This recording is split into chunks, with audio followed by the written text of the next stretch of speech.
This is what you need to know now.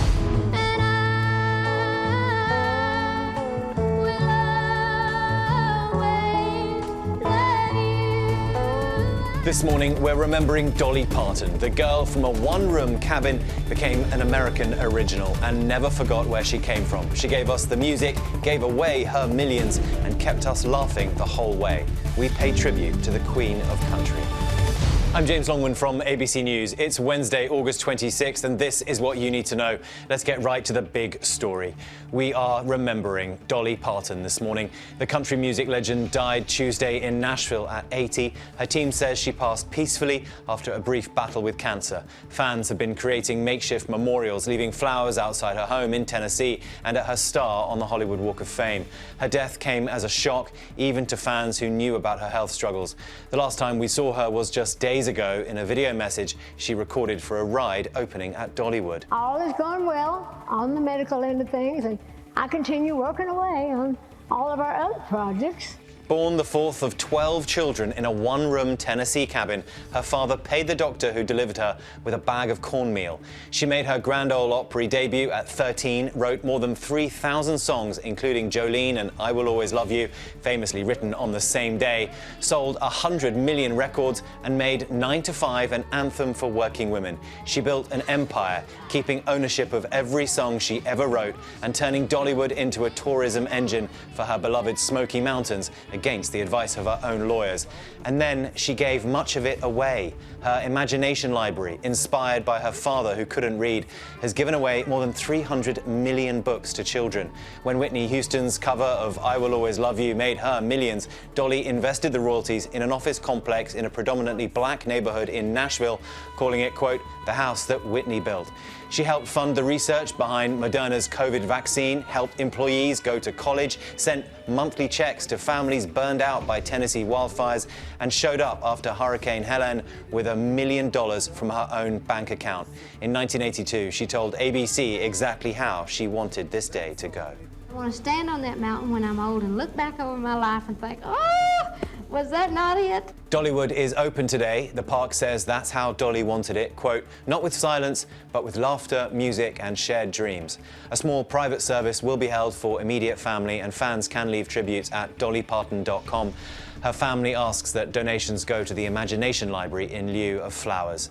And you can see much more on her extraordinary life, Dolly Parton, an American original, a special edition of 2020, streaming today on Disney Plus and Hulu. In other news, the trade war with Canada is escalating. Canada has responded to Trump's tariffs by announcing tariffs of its own on more than 700 American products, including industrial products at 15%, cheese, seafood, toilet paper, refrigerators and washing machines at 25%, and smartphones, TVs, steel and aluminum, clothing and cosmetics at 50%. The Trump administration is threatening to tear down the Kennedy Center if a judge doesn't let President Trump renovate it and put his name on the front.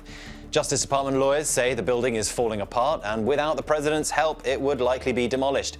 They argue his name is what draws the donors, and without it, the money to rebuild disappears. There are new calls for Health Secretary RFK Jr. to resign as a measles outbreak turns deadly.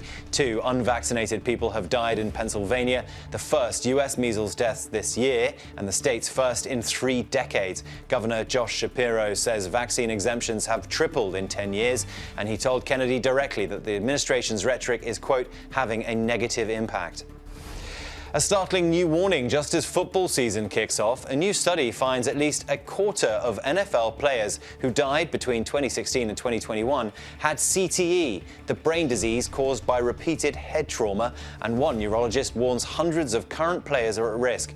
There have been changes in recent years to protect players. Younger players now wear padded Guardian caps, and the NFL has rolled out 6 new helmet models designed to prevent concussions.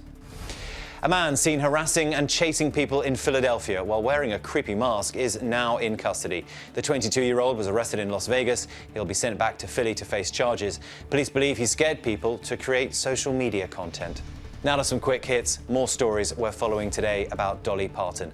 Friends and celebrities are honouring the Queen of Country's extraordinary legacy. Jane Fonda, Parton's 9 to 5 co-star, writing, "She was simultaneously a naughty, playful Southern gal and a deep, soulful thinker who could see through people right down to their true selves." Billy Ray Cyrus, her longtime friend, colleague and father of her goddaughter Miley Cyrus, shared this photo of the three of them saying, "I will always love her with my whole heart, and I always will." Taylor Swift thanking Parton for walking, quote, "the tightropes so that young girls like me could grow up dreaming of joining the circus too." And Oprah Winfrey sharing this throwback photo from the first episode of Parton's variety show, Dolly, writing, "God bless you, Dolly, you earned your wings." And here at ABC, we've got our own Dolly story to tell. The Dolly Show premiered on ABC back in 1987. The network reportedly paid Parton $40 million for 2 seasons. The show gave us this memorable moment between Dolly, Patti LaBelle, and their acrylic nails.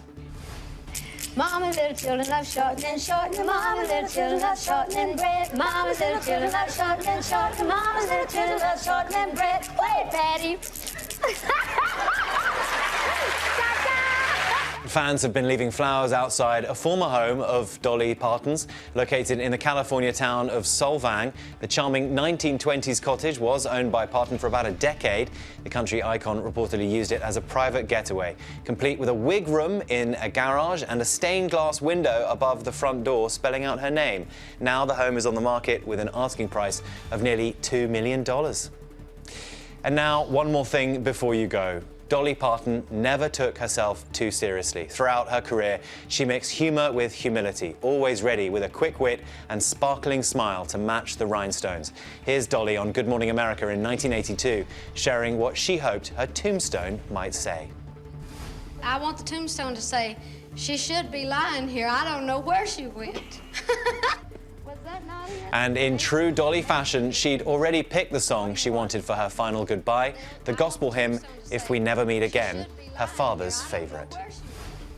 If we never meet again, this side of heaven, then I'll meet you on that beautiful shore.